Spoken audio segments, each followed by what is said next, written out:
Okay, so last lecture में हम लोग ने मॉडर्न अप्रोच स्टार्ट कर दिया था। मॉडर्न अप्रोच ऑफ अकाउंटिंग में हम लोग ने लेजर अकाउंट्स को क्लासिफाई किया था 5 चीजों में कि आप जितने भी मर्जी अकाउंट्स बनाना है बनाओ, जिन जिन व्यक्तियों से आपके ट्रांजैक्शंस होंगे उन व्यक्तियों के आप अकाउंट्स बनाओ, या जिन जिन भी कोई भी चीज से लेट से फिक्स एसेट्स आपने परचेस किया है, कुछ भी किया है, उन सब के आपको अकाउंट्स बनाने हैं, आप अकाउंट्स बनाओ। लेकिन अल्टीमेटली वो सारे अकाउंट्स आप जो बनाओगे वो 5 चीजों में क्लासिफाई होंगे। Either those account will be assets, liabilities, income, expenses and capital. ये 5 के अलावा और क्लासिफिकेशन नहीं हो सकता। ठीक है, तो कंक्लूडिंग वाला पार्ट जहां से हम लोग ने कल किया था ना कंक्लूड, वहीं से स्टार्ट करेंगे कि मैंने बोला था कि आपको कोई भी पर्टिकुलर ट्रांजैक्शन को 2 अकाउंट्स, कोई भी पर्टिकुलर ट्रांजैक्शन में से 2 अकाउंट सर्च करते आना चाहिए कि इस पर्टिकुलर ट्रांजैक्शन में ये 2 अकाउंट्स इन्वॉल्व है। Once you are able to classify the accounts involve in a particular transaction, then you will have to classify those particular 2 accounts into either of the 5 accounts जो हम लोग ने कल देखे। Assets क्या होते हैं मैंने उसकी डेफिनेशन बताई थी, उसके एग्जांपल्स बताए थे। लाइबिलिटीज क्या होती है, इनकम्स, एक्सपेंसेस एंड कैपिटल। ठीक है, ओके। अब हम लोग क्या कर देंगे, रूल्स देखेंगे मॉडर्न अप्रोच में। ऑलराइट, देखो, see, once you have classified a particular account as asset account, तो उसके लिए क्या रूल्स लगते हैं? इंक्रीज इन असेट्स और डिक्रीज इन असेट्स।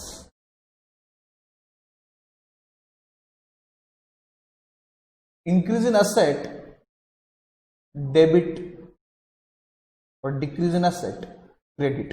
कल मैंने एक अकाउंट बना के बताया था आपको। लेफ्ट हैंड साइड में मैंने बोला था this is debit and right hand side में मैंने बोला था दिस इज क्रेडिट। वो कोई सा भी अकाउंट बनाओ, ये अकाउंट का बेसिक प्रिंसिपल ये कि left hand side is called as debit side and right hand side is called as credit side. ठीक है, सो अगर कोई पर्टिकुलर ट्रांजैक्शन की वजह से आपका असेट्स इंक्रीज हो रहे हैं, तो जो असेट्स आपके इंक्रीज हो रहे हैं उसको आपको डेबिट करना पड़ेगा। और अगर मान लो उसी पर्टिकुलर ट्रांजैक्शन की वजह से आपका असेट डिक्रीज भी हो रहा है, तो आपको जो असेट आपका डिक्रीज हो रहा है उस अकाउंट को आपको क्रेडिट करना पड़ेगा। मैंने इसका एग्जांपल भी कल बताया था, याद होगा तो। मैंने बोला था example, furniture purchased by Mr. X in cash। ठीक है, मिस्टर एक्स का ग्रोसरी शॉप है, तो तुमको मैंने ये भी क्लियर कर दिया है बोलते बोलते कि मिस्टर एक्स का बिजनेस क्या है। अगर मिस्टर एक्स का फर्नीचर का ही शॉप रहता तो फर्नीचर उसके लिए फिक्स एसेट्स नहीं होता था। समझे ना पॉइंट? तो furniture purchase by mister x in cash. यहां पर आपको आइडेंटिफाई करते आना चाहिए 2 अकाउंट्स कौन से इन्वॉल्व है। आपने आइडेंटिफाई कर लिए, सर एक फर्नीचर अकाउंट है, सर एक फर्नीचर अकाउंट है, और दूसरा अकाउंट कौन सा है? कैश अकाउंट है। ठीक है, और मैंने तुमको डेफिनेशंस भी बताई थी एसेट्स के, एग्जांपल्स भी बताए थे। उसमें तुमको याद होगा फर्नीचर भी एसेट है और कैश भी एसेट है। तो ये दोनों जो चीजें हैं वो दोनों अकाउंट्स क्या क्लासिफाई हुए? एसेट्स। अब आपका एक एसेट बढ़ रहा है और दूसरा एसेट घट रहा है। आपने फर्नीचर परचेज किया, तो फर्नीचर परचेज करने की वजह से आपका फर्नीचर का अकाउंट बढ़ेगा, मतलब फर्नीचर की वैल्यूएशन बढ़ेगी आपके पास में। पहले 0 थी, अब 1 लाख की हो गई, तो फर्नीचर एक एसेट है जो बढ़ गया है, तो आपको फर्नीचर का अकाउंट क्या करना पड़ेगा? डेबिट करना पड़ेगा। और आपके पास से पहले कैश थी, फर्नीचर परचेज करोगे तो कैश कम होगी ना, तो आपकी एक असेट कम हुई और एक असेट साइमल्टेनियसली बढ़ गई, तो दोनों जो अकाउंट्स आपके आइडेंटिफाई हुए थे वो असेट्स हुए थे। तो एक बार असेट्स दोनों आइडेंटिफाई हो गए असेट्स, तो ये आपको रूल कौन से लगेंगे? असेट्स वाले। असेट रूल क्या बोलता है? अगर जो असेट आपका इंक्रीज हो रहा है उसको डेबिट करो, जो असेट आपका इंक्रीज हो रहा है उसको क्या करो, और जो असेट आपका डिक्रीज हो रहा है तो उस अकाउंट को आपको क्या करना पड़ेगा? क्रेडिट करना पड़ेगा। ठीक है, इसको रिकॉर्ड कैसे करते हैं? इस तरीके से, फर्नीचर ऐसा, by furniture account debit, by furniture account debit to cash account credit, by furniture account debit to cash account credit. क्योंकि कैश कम हो रही है तो डिक्रीज करो, अरे कंफर्म, और फर्नीचर बढ़ रहा है तो उसको डेबिट करो। ऑलराइट, कितने रुपीस का हो रहा है? 1 लाख रुपीस का। ये प्रिलिमिनरी है इसलिए मैं इस तरीके से समझा रहा हूं, थोड़े से इसमें मॉडिफिकेशंस करते चलूंगा मैं अभी फिलहाल समझने के लिए। Furniture account debit, cash account credit. पक्का बेटा? इतना लिखो, रूल समझ में आया? Increase in asset debit, decrease in asset credit. लिखो ये रूल।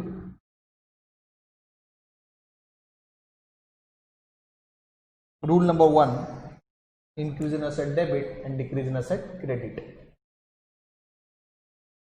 मैं जिस तरीके से लिखा रहा हूं उस तरीके से रूल्स लिखो।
यस, बाय और टू। अभी आदत डालना हूं, जो अकाउंट क्रेडिट होता है उसको टू करना है, जो अकाउंट डेबिट होता है उसको बाय करना है।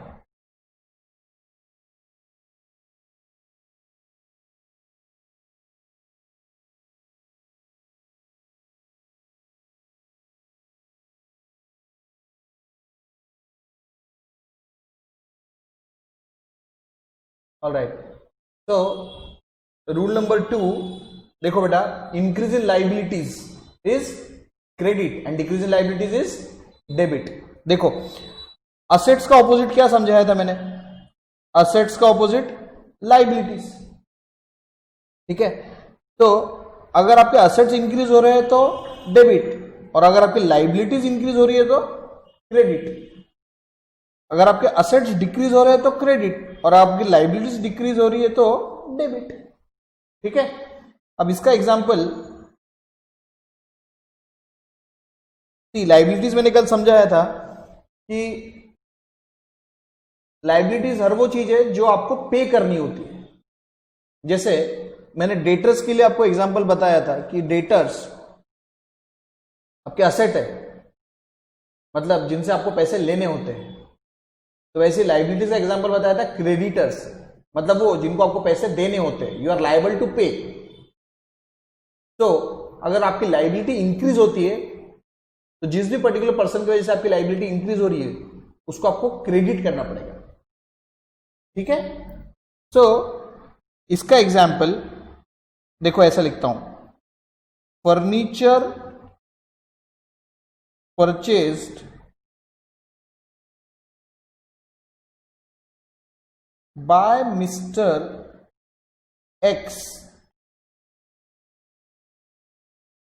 on credit from Mr. Y। ठीक है, मिस्टर एक्स ने फर्नीचर परचेज किया है, लेकिन काय में परचेज किया? क्रेडिट पे, उधार पे परचेज किया। किससे? मिस्टर वाई से। ठीक है, तो हम लोगों को रिकॉर्डिंग करनी है मिस्टर एक्स के बुक्स में। मिस्टर एक्स ने फर्नीचर परचेज किया है मिस्टर वाई से क्रेडिट पे, तो क्रेडिट मतलब उधार पे परचेज किया है, मतलब आज नहीं तो कल देना है पेमेंट। अभी इमीडिएटली तो पेमेंट नहीं दिया है, लेकिन उधार में लिया है तो कल ना कल, आज ना कल तो देंगे। तो इस ट्रांजैक्शन को रिकॉर्ड करने के लिए तुमको सबसे पहले दो अकाउंट्स कौन से इन्वॉल्व है वो सर्च करने पड़ेंगे। कौन से दो अकाउंट्स इन्वॉल्व है इसमें? एक है फर्नीचर अकाउंट, समझ गए होंगे, फर्नीचर परचेज किया, जैसे ऊपर भी तुम लोग ने furniture purchase by mister x in cash था, तो फर्नीचर तो अकाउंट है ही। और दूसरा यहां पर कैश में परचेज किया गया, बैंक से पेमेंट दिया गया नहीं, उधार में लिया है। तो जिससे उधार में हम लोग लेते हैं, जिससे उधार में हम लोग लेते हैं उनको पेमेंट देना पड़ेगा। तो जिनको पेमेंट देना है उसका नाम लिख के रखो ना कि इसको पेमेंट देना है हम लोगों को। तो दूसरा अकाउंट कौन सा इन्वॉल्व रहेगा यहां पर? मिस्टर वाई का अकाउंट रहेगा। दो अकाउंट कौन सा आइडेंटिफाई किए? फर्नीचर अकाउंट, और दूसरा क्या है? Mister Y. मिस्टर वाई को उनको पेमेंट देना है, तो उसका नाम लिख के रखो तुम्हारे बुक्स में कि इसको पेमेंट देना है, इससे उधार में लिया था क्या? फर्नीचर, इसलिए पेमेंट देना है। You are liable to pay him, therefore mister Y is a liability of yours. ठीक है, तो देयरफॉर फर्नीचर तो तुमको पता ही है क्या है, तुम्हारा asset है। Once you identify the two accounts involved in a particular transaction, you'll have to classify those two accounts into 5 major heads: assets, liabilities, income, expenses, and capital. So furniture is your asset, you know this very well, and Mr. Y is your liability because you have to pay to him. He is your creditor for the asset. So therefore Mr. Y is a liability. Correct? So now furniture purchase करने से तुम्हारा asset increase होता है। तो assets एक बार तुम लोग ने आइडेंटिफाई कर लिया कि फर्नीचर असेट है, तो असेट के रूल्स याद करो। असेट के रूल्स ऊपर ही है तुम्हारे पास में, इंक्रीज इन असेट डेबिट डेप, डिक्रीज इन असेट क्रेडिट डेप। अरे समझ रहे पॉइंट है? तो यहां पर फर्नीचर लाने से तुम्हारा फर्नीचर क्या बढ़ हो रहा है? इंक्रीज हो रहा है। तो रूल कौन सा लगाएंगे? इंक्रीज इन असेट डेबिट डेप। तो therefore by furniture account debit, by furniture account debit, और मिस्टर वाई से उधार में लेने से तुम्हारी लायबिलिटी बढ़ रही है कि घट रही है? इंक्रीज हो रही है लायबिलिटी कि डिक्रीज हो रही है? ऑब्वियसली इंक्रीज हो रही है। सी, पैसे अभी उधार में लिए तो लायबिलिटी तो बढ़ गई ना, जब तुम पेमेंट कर दोगे तब लायबिलिटी कम होगी। अभी किया है क्या पेमेंट? नहीं, अभी तो उधार में लिया है तो लायबिलिटी बढ़ गई। सो इंक्रीज इन लायबिलिटी के लिए रूल क्या बताया? क्रेडिट। इंक्रीज इन लायबिलिटी के रूल के लिए रूल क्या है? क्रेडिट। देयरफॉर लायबिलिटी का नाम क्या है? Mister Y. तो therefore to mister Y account credit, कितने का? 1 लाख रुपीज का अगर फर्नीचर लिया है, तो इस तरीके से तुम लोग इसको जर्नल एंट्री पास करोगे। इसको क्या बोलते हैं? Journal entry, which you will pass in your journal book, which you will pass in your journal book. Book keeping बताते बताते मैंने तुमको बोला था जर्नल होते हैं, लेजर्स होते हैं। तो जर्नल के अंदर में लिखते क्या है? जर्नल के अंदर हम लोग एंट्रीज पास करते हैं। एंड दिस इज द, ये जो लिखा by furniture account debit to mister Y account credit, this is a journal entry which is to be recorded in journal book. Once you record it in your journal book, then you will post it into your ledger accounts.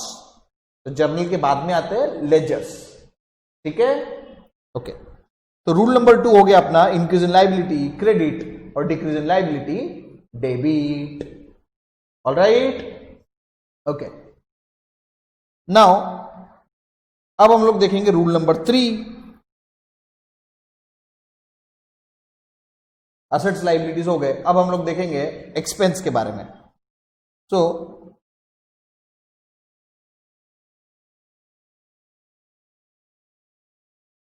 increase in expenses debit or decrease in expense credit.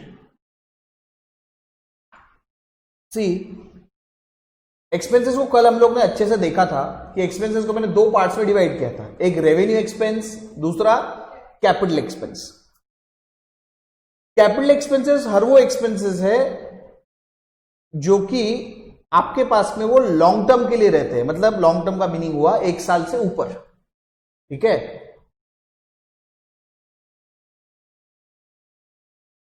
So capital expenses को assets का classification मिलता है, capital expenses को assets का classification मिलता है। और हम लोग अभी जो एक्सपेंसेस की बात कर रहे हैं वो रेवेन्यू एक्सपेंसेस की बात कर रहे हैं। कौन से expenses? Revenue expenses. When I say expenses I always mean revenue expense only. Are you confirm?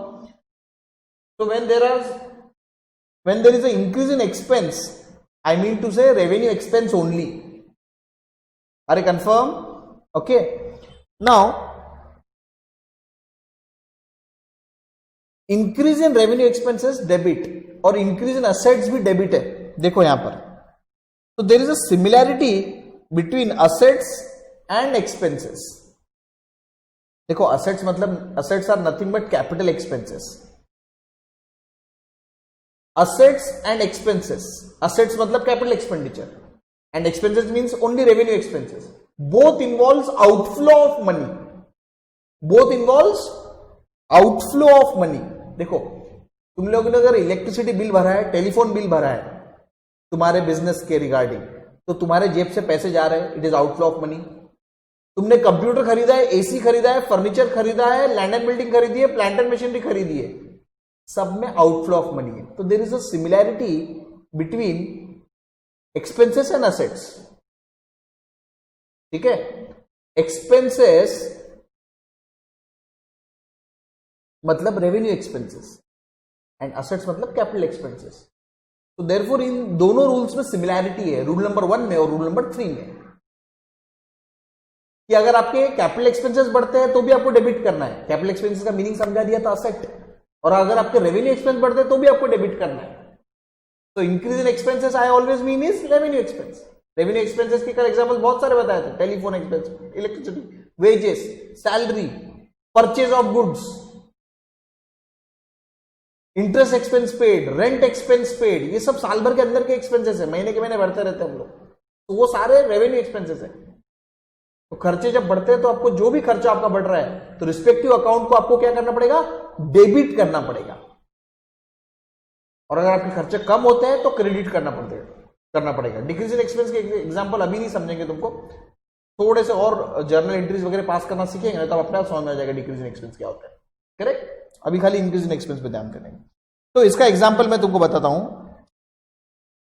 Telephone expenses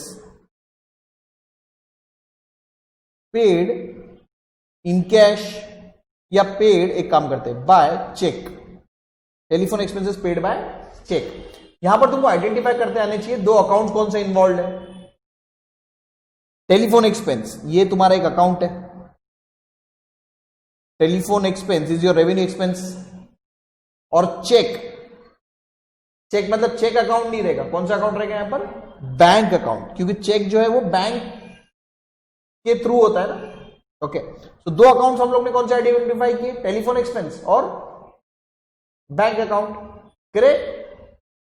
telephone expense is your expense. Classification क्या होगा? सिर्फ आइडेंटिफाई करने से नहीं होता, क्लासिफाई करना पड़ता है। और बैंक क्या होता है? असेट। असेट्स के एग्जांपल देखो मैंने लिखा के दिया है, cash, bank, debtors, stock of goods and all. तो एक्सपेंसेस जो तुम लोग पेमेंट कर रहे हो टेलीफोन एक्सपेंसेस का, उससे क्या हो रहा है? टेलीफोन एक्सपेंसेस के महीने पेमेंट देने से क्या हो रहा है? तुम्हारे एक्सपेंसेस बढ़ रहे हैं कि घट रहे हैं? बढ़ रहे हैं। तो इंक्रीज इन एक्सपेंस क्या होगा? डेबिट। इंक्रीज इन एक्सपेंस क्या होगा? डेबिट। और बैंक से पेमेंट जाएगा, बैंक से पेमेंट जाएगा। अरे चेक देने से बैंक का बैलेंस बढ़ेगा कि घटेगा? चेक दिया है तुमने, तुम इस सामने वाले बंदे को, तुम्हारा बैलेंस तो कम होगा ना। बैंक तुम्हारे बैलेंस से पैसे कम करके सामने वाले के अकाउंट में पैसे ट्रांसफर करेगी। तो देयरफॉर बैंक तो एसेट है, असेट्स के लिए क्या हो रहा है अभी? बढ़ रहा है कि घट रहा है? घट रहा है। तो डिक्रीज इन असेट वाला रूल पकड़ना पड़ेगा अपने को। So increase in expense, expense बढ़ रहा है, डेबिट। तो देयरफॉर मैं एंट्री क्या पास करूंगा, journal entry by telephone expense account debit to bank account credit, decrease in bank balance will be credited. अगर 2000 रुपीज का मेरा टेलीफोन बिल आया है तो मैं इस तरीके से भर दूंगा। अरे confirm, okay.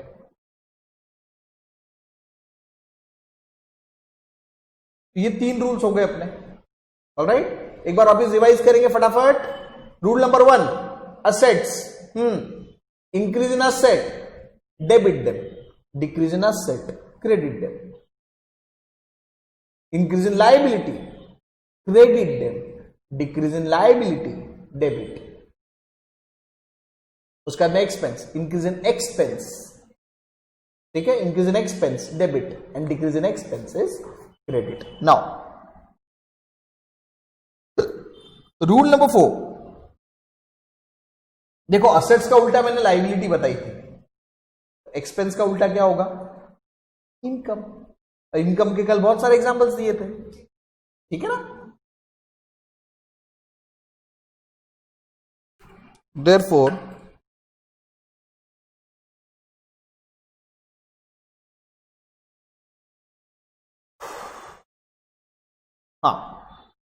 Rule number 4,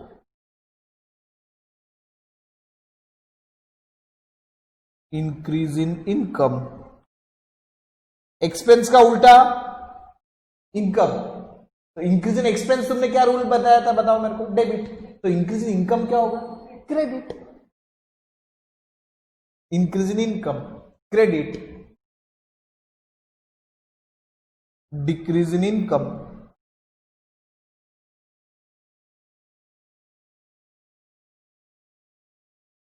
debit. समझे पॉइंट है। देखो इनकम, कल क्या क्या एग्जांपल्स बताए थे, sales, interest income received, dividend income received, rental income received are all the examples of your income.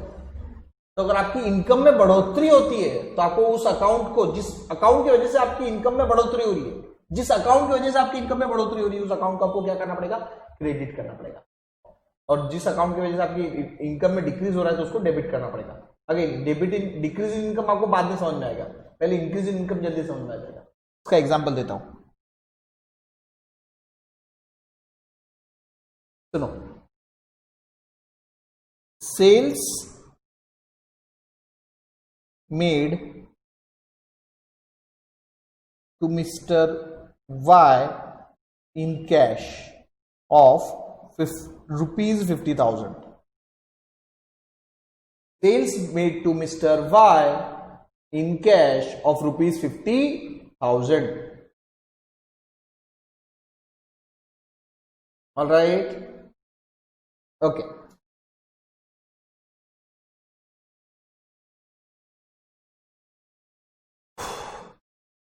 इस ट्रांजैक्शन में 2 अकाउंट्स ढूंढने पड़ेंगे हम लोगों को।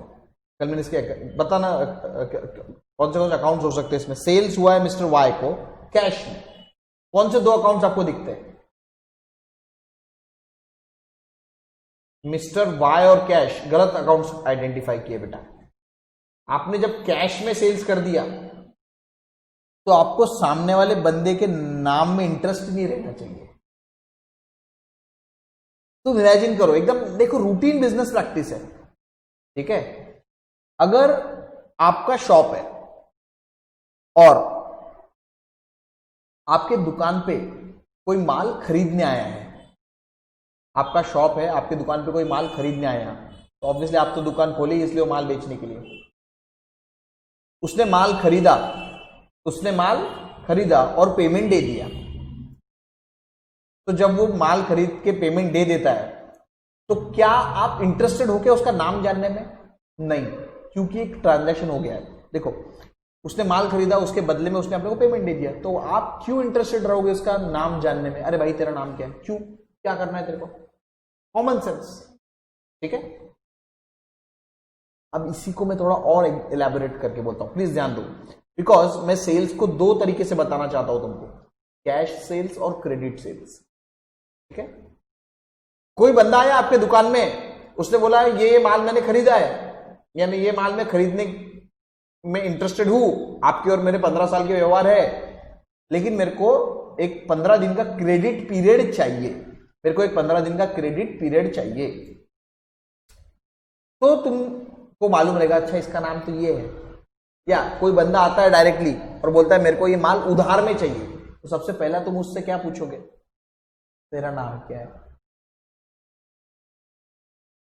Once a cash sales is made, you are not at all interested in knowing the name of that particular person. Therefore, his name will not appear in your books of accounts because उसने cash दे दी और माल लेकर चला गया, transaction वहीं and हो गया। समझे point है?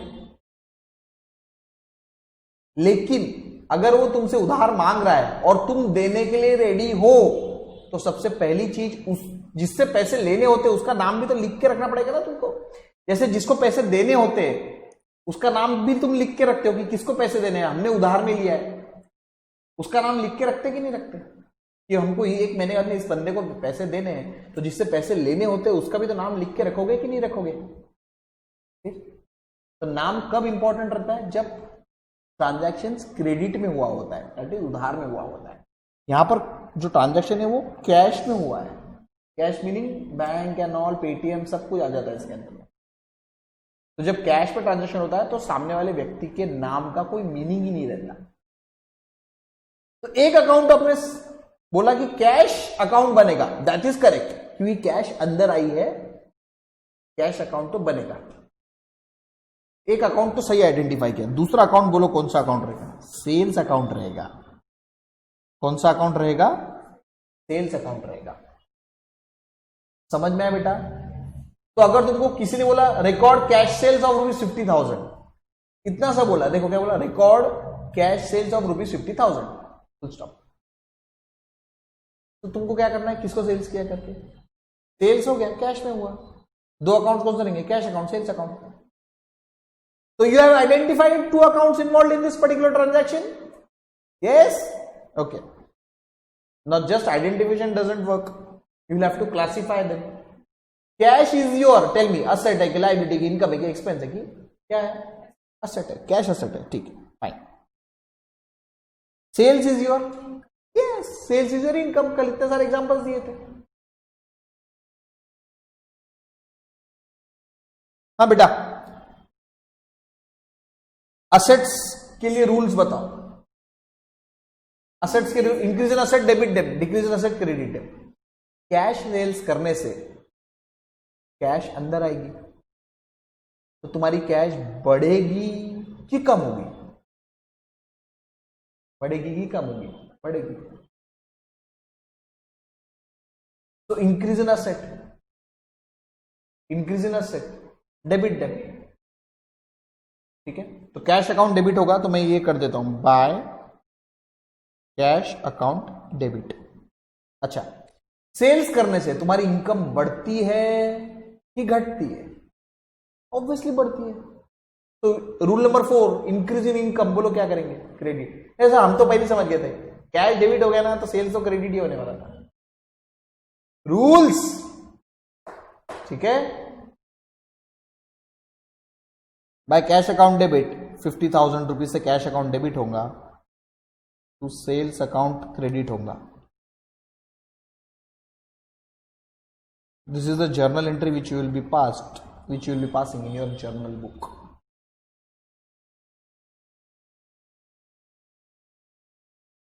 समझा क्या बेटा पॉइंट ये?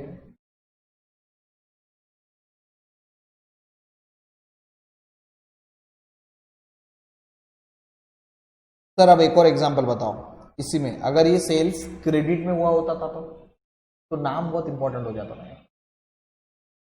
देखो मैं इस एग्जांपल को ऐसे बताता हूं, sales made to mister Y on credit of ₹50,000, sales made to mister Y on credit of ₹50,000। अब दो अकाउंट्स कौन से इन्वॉल्व रहेंगे, पहले तो ये बताओ मेरे को। यहां पर मिस्टर वाई का अकाउंट रहेगा, अब क्योंकि मिस्टर वाई से पैसे लेने हैं, जिससे पैसे लेने होते हैं वो तुम्हारा डेटर हो जाता है। और दूसरा अकाउंट कौन सा रहेगा? सेल्स अकाउंट में हमेशा ही रहने वाला। तो mister Y is your debtor and debtor is nothing but asset. अरे कम ऑन, जिससे पैसे लेने होते हैं वो तुम्हारा डेटर है। डेटर कौन है? असेट है। और सेल्स क्या है तुम्हारी? सेल्स कौन सा क्लासीफाई होगा? इनकम। अरे सेल्स क्या है? इनकम।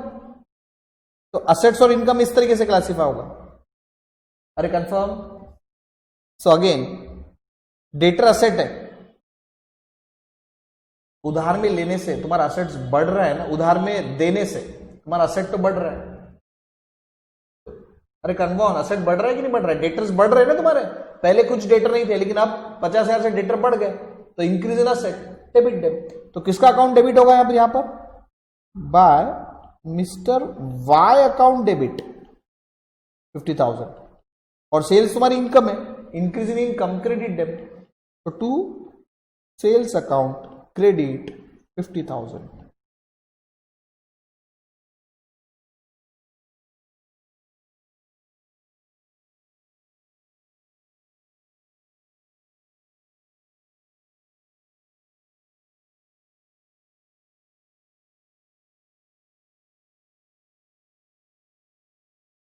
देखो इन दो जर्नल एंट्रीज में बेटा फर्क समझ में आया क्या तुमको?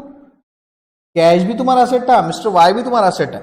कैश भी असेट है, मैंने समझाया था। डेटर भी तुम्हारा असेट है। अरे पक्का?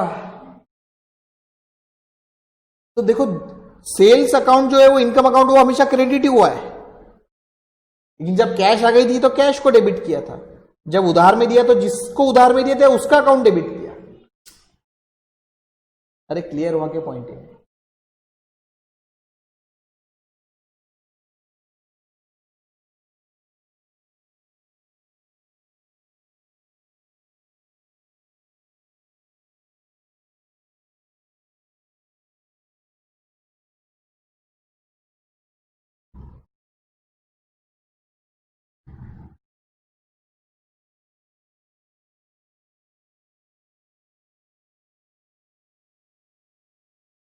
ठीक है, ओके।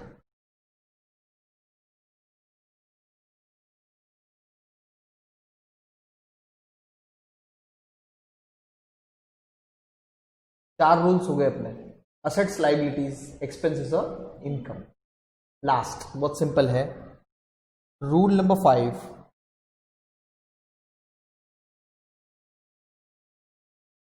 कैपिटल।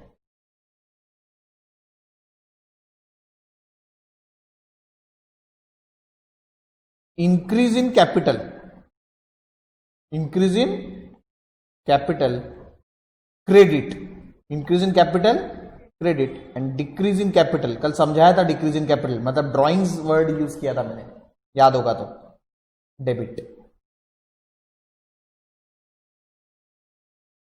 देखो जब तुम फंड्स इन्वेस्ट करते हो बिजनेस में तो आप कैपिटल बढ़ा रहे हो।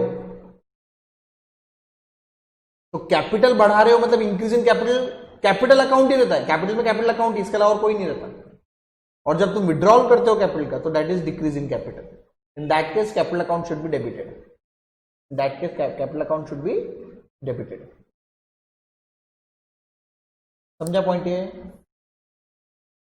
और बिजनेस स्टार्ट करना सिर्फ कैश से ही हुआ है ऐसा जरूरी नहीं, बैंक बैलेंस से भी स्टार्ट कर सकते हो आप। आपके घर में जो फर्नीचर पड़ा है उससे भी स्टार्ट कर सकते हो।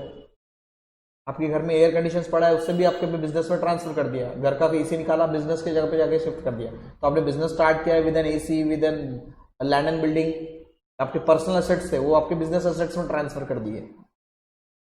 तो जो जो असेट्स आपने ट्रांसफर किए वो सारे असेट्स डेबिट होते जाएंगे, increase in asset debit debit. अरे कैश इंट्रोड्यूस करी तो कैश हुआ, साइमल्टेनियसली क्या होगा? कैपिटल क्रेडिट होगा। आपने फर्नीचर ट्रांसफर किया आपके पर्सनल असेट से, तो वो अब वो बिजनेस असेट हो गया।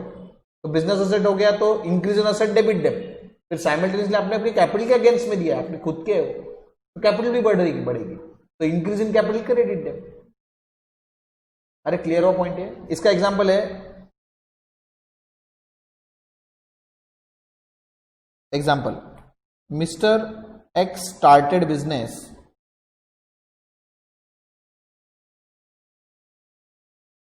with cash of rupees 50,000, furniture of rupees 1 lakh, land and building of rupees 5 lakhs.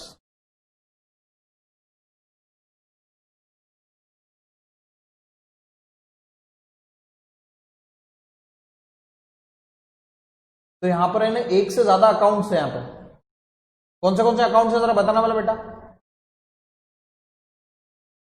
Cash account है, दिखा, फर्नीचर अकाउंट है, लैंड एंड बिल्डिंग का अकाउंट है। तो ये तीन चीजों से आपने बिजनेस स्टार्ट किया। तो बिजनेस स्टार्ट करने में जितने भी पैसे वो सब कैपिटल में जाएंगे जो भी आपके। तो ये तीन अकाउंट जो है ये असेट है। कैश आपकी क्या है, असेट। फर्नीचर आपका क्या है, असेट। लैंड एंड बिल्डिंग आपका क्या है, असेट। ये तीनों अकाउंट्स है आपके असेट्स। और जितने भी पैसे आपके खुद के हैं वो सब कहां जाएंगे, कैपिटल में। और कैपिटल का में क्लासिफाई होता है कैपिटल में, ठीक है। So all these assets are increasing in your business. So these all these three accounts will be debited because increase in asset debit and correspondingly कौन सा asset क्रेडिट होगा, कैपिटल का। तो मैं इसकी जर्नल एंट्री अगर तुमको इंटरेस्टेड है सुनने में तो ऐसा रहेगा, see by cash account debit, एक ही साथ में करो। By cash account debit to capital, by cash account debit, by furniture to capital, by land and building to capital. से बार बार करने की जरूरत नहीं है। तुम लोग वो मैथमेटिक्स में देखा होगा कि बहुत सारी चीजें जब रहती है तो उसमें कॉमन निकाल लेते हैं, तो जितने भी एसेट्स हो सब एक जगह पर रिकॉर्ड कर लेंगे। तो bye cash account debit, by furniture account debit, bye land and building account debit. ये तीन असेट्स थे बेटा, मैंने तीनों को कॉमन निकाल के एक बार का डेबिट कर दिया। और ये सबके पैसे कहां डालूंगा मैं, कैपिटल अकाउंट में। ये मेरे खुद के हैं वो ही डालूंगा मैंने किसी से लोन लिया वो कैपिटल में नहीं जाएगा। वो लोन बोल के अलग से रिकॉर्ड लायबिलिटी में होगा रिकॉर्ड, परफेक्ट। ये मेरे खुद के थे, तो जो मेरे self funds invested into the business will be transferred to the capital account. Self funds invested into the business will be credited to capital account. Outside funds invested in the business will also be recorded but not to the capital but as a liability. तो कैसे record करते sir इसको, देखो ना।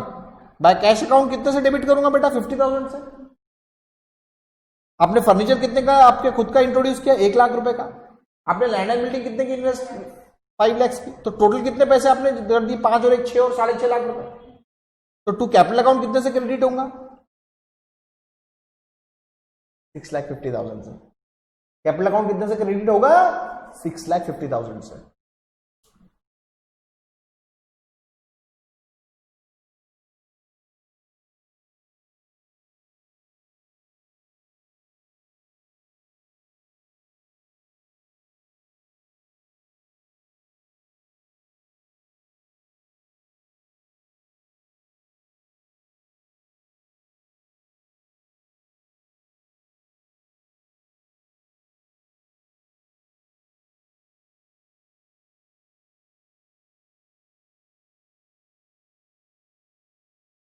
ठीक है,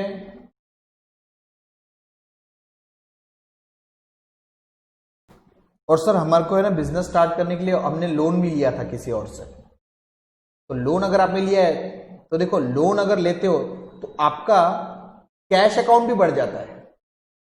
देखो कि बैंक से लोन लिया, बोले बैंक हमको लोन चाहिए, ठीक है, बैंक ने आपको दे दिया, तो कैश बढ़ेगा या बैंक बैलेंस बढ़ेगा, तो बैंक अकाउंट और इंक्रीज हो जाएगा, कैश अकाउंट और इंक्रीज हो जाएगा, लेकिन साइमल्टेनियसली लायबिलिटी आ जाएगी। उस लायबिलिटी का नाम रहेगा बैंक लोन। तो वहां पे कैश में और इंक्रीज कर देना। 1 लाख का लोन लिया और वो भी आपने बिजनेस स्टार्ट करते टाइम पे लिया था, तो कैश आपका सिर्फ 50 नहीं रहेगा, कैश आपका इंक्रीज हो जाएगा 1 लाख रुपए से, यानी टोटल कैश हो जाएगी 150। और नीचे यहां पर और ऐसा आएगा, to bank loan 1 lakh rupees,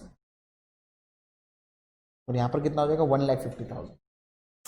समझे क्या मैंने क्या किया है? लोन तुम्हारा है क्या, पैसे तुम्हारे हैं, बैंक आउटसाइड है ना, तो उसको इंक्रीज इन लायबिलिटी क्रेडिट है, मैंने किया ना उसको क्रेडिट है। हाँ, अब तुम दोनों साइड करो। एक साइड से तुम्हारा असेट बढ़ गए, कैश अंदर आ गई तो कैश अंदर आई है, असेट बढ़ गए, और एक साइड से तुमने उधार में लिए लाइबिलिटी भी बढ़ गई, तो increase in liability credit debit. तो मैंने कैश भी बढ़ा दिया, डेबिट कर दिया, और मैंने लाइबिलिटी लोन भी रिकॉर्ड कर दिया। मेरे नहीं थे इसलिए मैंने कैपिटल में डाले नहीं, ये मेरे थे, 50,000 की कैश मेरी थी, इसलिए वो पैसे इसमें रिफ्लेक्ट हो रहे हैं। देखो टोटल कैश कितनी मेरे पास में है, 1,50,000 रुपए की, उसमें कि 50,000 रुपए की मेरी थी तो वो मैंने बराबर से कैपिटल में डाल दिए। लेकिन 1,00,000 रुपए की जो कैश मैंने बोरो करी है एज अ लोन, वो मेरी नहीं थी, तो मैंने उसको एज अ लाइबिलिटी रिकॉर्ड करी है। जो self fund invested in the business, that is credited to the capital and correspondingly asset will be debited. And the borrowed fund, outside fund, those are liabilities, and liabilities में increase in liabilities credit ही होता है। तुम देखो similarity है capital में और liability में। इंक्रीज इन लाइबिलिटी देखो मैंने क्रेडिट लिखवाया है तुमको, इंक्रीज इन लाइबिलिटी क्रेडिट है, देखो इंक्रीज इन लाइबिलिटी क्रेडिट है, और इंक्रीज इन कैपिटल भी क्रेडिट है। और सिमिलैरिटी एक और चीज में, इंक्रीज इन इनकम में भी, ये तीनों में एक सिमिलैरिटी है। चाहे इनकम में इंक्रीज हो, चाहे लाइबिलिटी में इंक्रीज हो, चाहे कैपिटल में इंक्रीज हो, तीनों में बिजनेस के पॉइंट ऑफ व्यू से there is inflow of cash, आज या बाद में, पर देयर इज इनफ्लो। असेट्स और एक्सपेंस में एक सिमिलैरिटी है, there is outflow of cash always, and income में पैसे अंदर आते हैं। लाइबिलिटी भी आपने किसी से उधार ली है तो एक बार के तो पैसे अंदर आते हैं ना, देने पड़ते हैं वो अलग इशू है, पर एक बार के तो आते हैं। तो there is a similarity that there is a inflow of cash. अरे समझा क्या? धीरे धीरे सब चीजें नॉर्मल होती जाएगी, लेकिन मैं have to speak this particular terminologies with you people. Until unless I don't use these terminologies, you will not be habituated or used to the terminologies which will occur in your journal entries and all. अरे clear हो गया point ये? तो ये आखिरी की increase वगैरह और पॉइंट नहीं भी समझेगा तो कोई इशू नहीं है, धीरे धीरे प्रैक्टिस के साथ में सारी चीजें अपने आप समझ में आ जाएगी। जर्नल एंट्रीज कैसे पास करना, ये 5 रूल्स है, इन रूल्स को तुम फॉलो करो, तुम कोई सी भी चीज, कोई भी ट्रांजेक्शन्स को रिकॉर्ड कर पाओगे अपने बुक्स ऑफ अकाउंट्स में। समझा क्या मैंने क्या बोला? फर्स्ट तुमको ट्रांजैक्शन को ध्यान से पढ़ना है, ट्रांजैक्शन को पढ़ने के बाद में तुमको उसमें से के जो 2 अकाउंट्स इन्वॉल्व है वो अकाउंट्स ढूंढते आने चाहिए। Once you are able to identify the accounts involve in a particular transaction, then you should be able to classify those accounts into 5 major ledger accounts. Asset account है कि liability है कि income है कि expense है कि capital है, और वो 5 में से कोई भी किसी के साथ में कॉम्बिनेशन में बैठ सकता है। कंफर्म?